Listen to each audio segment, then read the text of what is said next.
ఫలితాలన్నీ ఇంకా దాదాపుగా కొలిక్కొస్తా ఉన్నట్టున్నాయి.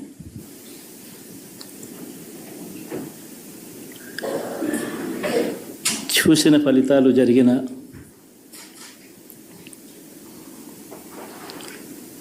పరిస్థితులు చూస్తే నిజంగా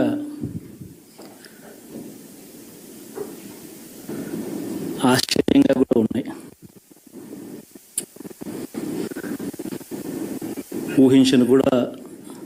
ఊహించలేదు ఇలా జరుగుతుందని, ఇలా వస్తాయని కూడా. బట్ ఎస్,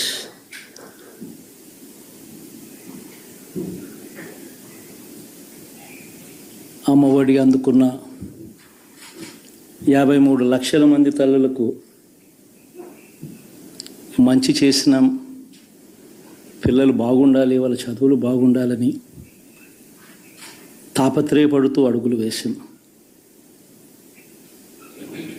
మరి అక్క చెల్లెమ్మల ఓట్లు ఏమయ్యాయో తెలీదు. 66 లక్షల మంది అవ్వాతాతలకు, వితంతులకు, వికలాంగులకు గతంలో ఎప్పుడు జరగని విధంగా మంచి చేసాం. వారి కష్టాల్లో తోడుగా ఉంటూ, వారి కష్టాన్ని అర్థం చేసుకుంటూ, వారి ఇంటికే పంపించే వ్యవస్థను సైతం తీసుకొస్తూ, గతంలో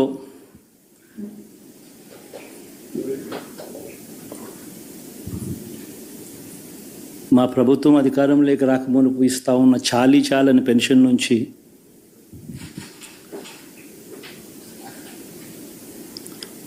ఎంతో మంచి చేస్తూ అడుగులు వేసినా కూడా ఆ అవ్వాతాతలు చూపిన ఆప్యాయత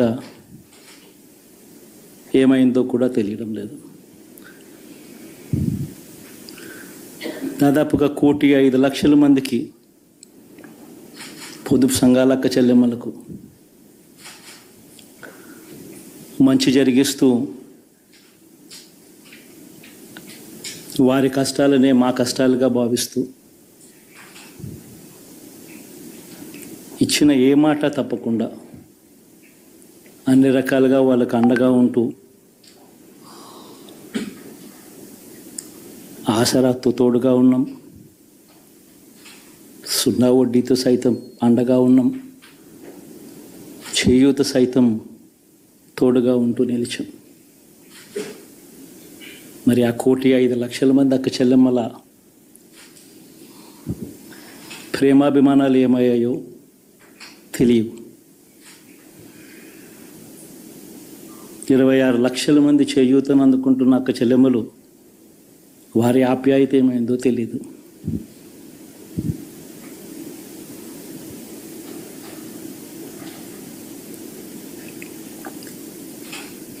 పిల్లల చదువుల కోసం ఏ తల్లి ఏ తండ్రి ఇబ్బంది పడకూడదు అని మొట్టమొదటిసారిగా పూర్తి ఫీజులు ఇస్తూ తీసుకొచ్చి అందగా నిలిచాం. చదువుల్లో ఎప్పుడూ చూడని మార్పులు తీసుకొచ్చాం. దాదాపుగా 12 లక్షల మందికి సంవత్సరానికి మంచి జరిగిస్తూ, ఆ పిల్లలు ఆ తల్లుల అభిమానం ఏమైందో కూడా తెలియదు.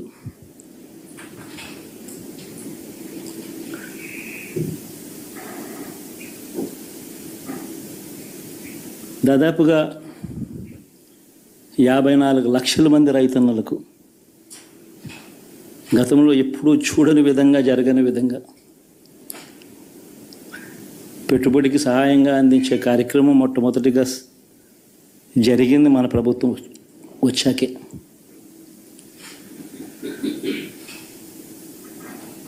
మరి అంతగా రైతన్నలకు తోడుగా ఉంటూ,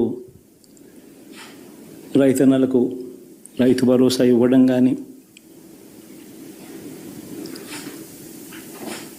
సమయానికే వారికి ఇన్పుట్ సబ్సిడీ ఎప్పుడు జరగని విధంగా సీజన్ ముగిసేలోగానే ఇచ్చే కార్యక్రమం కానీ, ఉచిత ఇన్సూరెన్స్ కానీ, పగటిపూట 9 గంటలు ఇచ్చే కార్యక్రమం కానీ, ఉచిత విద్యుత్ ఇచ్చే కార్యక్రమం కానీ, మరి 1/2 కోటి మంది రైతన్నల ప్రేమ ఏమైందో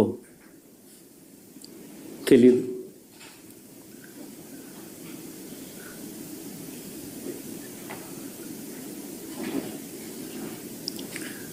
మరి ఇన్ని కోట్ల మందికి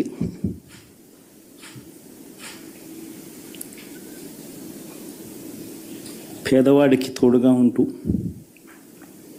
ఆటో డ్రైవర్లు నడుపుకుంటా ఉన్న వాళ్ళు ఆటోలు తోలుకుంటూ టాక్సీలు తోలుకుంటూ ఇబ్బంది పడకూడదని వారికి అండగా ఉంటూ వాహనమిత్ర, నేతన్నలకు అండగా ఉంటూ నేతన్న నేస్తం, మత్స్యకారులకు తోడుగా ఉంటూ మత్స్యకార భరోసా, ఫుట్పాత్ మీద చిన్న చిన్న ఇడ్లీ షాపులు పెట్టుకొని నడుపుకుంటూ, చిన్న చిన్న బంకులు పెట్టుకొని నడుపుకుంటూ, చిన్న చిన్న వ్యాపారాలు చేసుకుంటా ఉన్న వీళ్లకు, నా అక్క చెల్లెమ్మలకు, నా అన్నదమ్మలకు మంచి జరగాలని ఆరాటపడుతూ వాళ్ళకు ఒక తోడు, నా రజకులకు, నా నాయి బ్రాహ్మణులకు, నా టైలర్లకు అని అండగా ఉంటూ వారికి ఒక చేదోడు. మరి ఇన్ని లక్షల మందికి ఇంత మంచి చేసి, ఇన్ని కోట్ల మందికి, లక్షలు కూడా కాదు, కోట్ల మందికి మంచి జరిగించి, ఎప్పుడు జరగని విధంగా మేనిఫెస్టో అంటే ఒక చెత్తబుట్టలో పడేసే డాక్యుమెంట్ కాదు. ఒక మేనిఫెస్టో అంటే ఒక బైబిల్ అని, ఒక ఖురాన్ అని, ఒక భగవద్గీత అని మొట్టమొదటి రోజు నుంచి కూడా భావిస్తూ ఏకంగా 99% వాగ్దానాలు అమలు చేసి,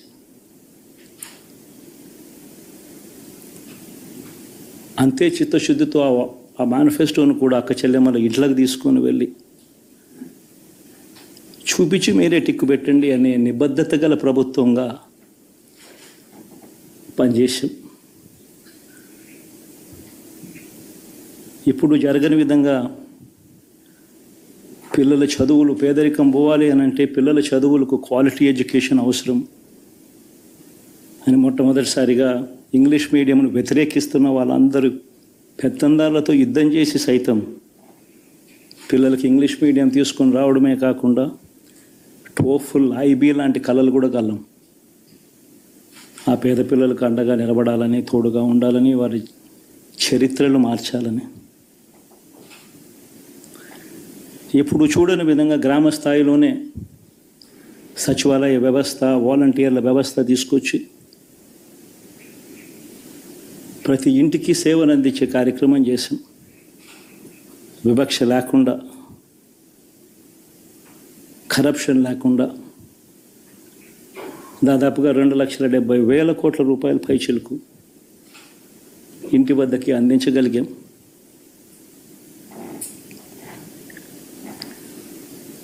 ఇప్పుడు చూడని మార్పులు తీసుకురావడమే కాకుండా ఒక చదువుల రంగం అయితేనేమి, ఒక విద్యారంగం, ఒక వ్యవసాయ రంగం అయితేనేమి, ఒక వైద్య రంగం అయితేనేమి, ఏ పేదవాడు ఎప్పుడూ ఇబ్బంది పడకూడదు అని ఎప్పుడు ఊహించని విధంగా మార్పులు తీసుకొస్తూ పేదవాడికి అండగా నిలబడగలిగాం. విమెన్ ఎంపవర్మెంట్ అంటే ఇది, మహిళా సాధికారత ఇది అంటే ఇది అని ప్రపంచానికి చాటి చెప్పగలిగాం. సోషల్ జస్టిస్ అంటే, సామాజిక న్యాయం అంటే ఇది అని ప్రపంచానికి చూపించగలిగాం.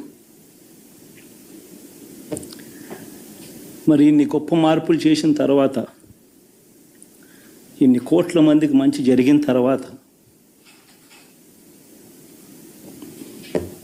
మరి అభిమానం ఏమైందో, నా ఆప్యాయత ఏమైందో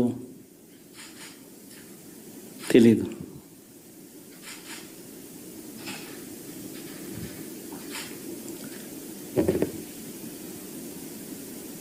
ఎవరో మోసం చేశారు, ఎవరో అన్యాయం చేశారు అని చెప్పి అనొచ్చు, కానీ ఆధారాలు లేవు.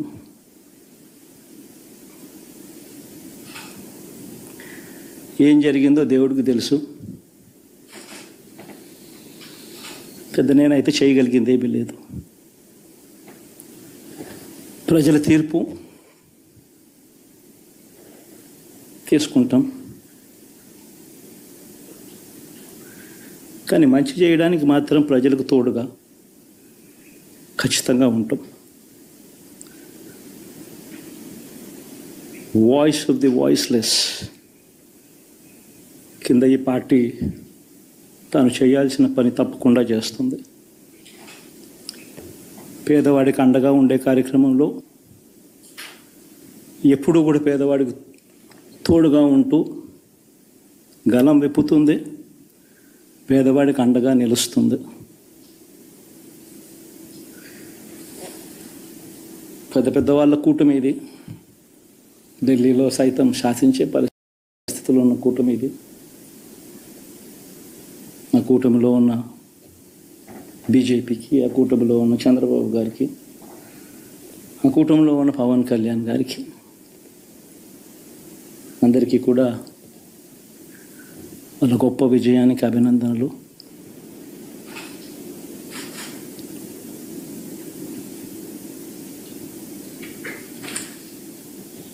ఓడిపోయినా కూడా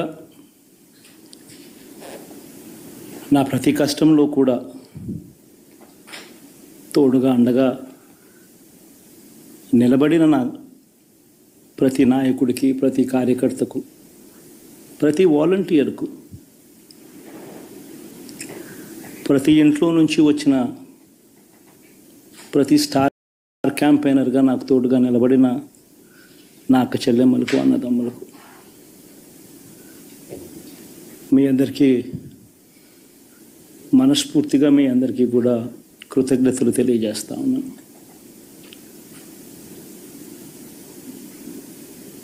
ఏం జరిగిందో తెలియదు, కానీ ఏమి చేసినా, ఎంత చేసినా ఇంకా 40% ఓటు బ్యాంకు మాత్రం తగ్గించలేకపోయారు. ఖచ్చితంగా మళ్ళీ ఇక్కడి నుంచి లేస్తాం.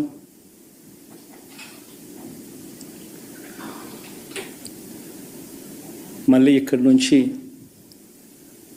గుండె ధైర్యంతో నిలబడి మళ్ళీ లేస్తాం. ప్రతిపక్షంలో ఉండడం కొత్త కాదు, పోరాటాలు చేయడం అంతకన్నా కొత్త కాదు. నా రాజకీయ జీవితం అంతా కూడా ప్రతిపక్షంలోనే గడిపా, ఈ 5 సంవత్సరాలు తప్ప. పోరాటాలే చేశా. రాజకీయ జీవితంలో ఎవడు చూడని కష్టాలు కూడా అనుభవించా.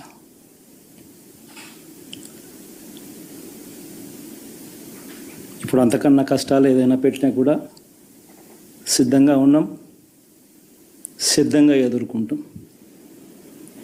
ఆల్ ది వెరీ బెస్ట్ గవర్నమెంట్లోకి వచ్చిన వాళ్ళకు.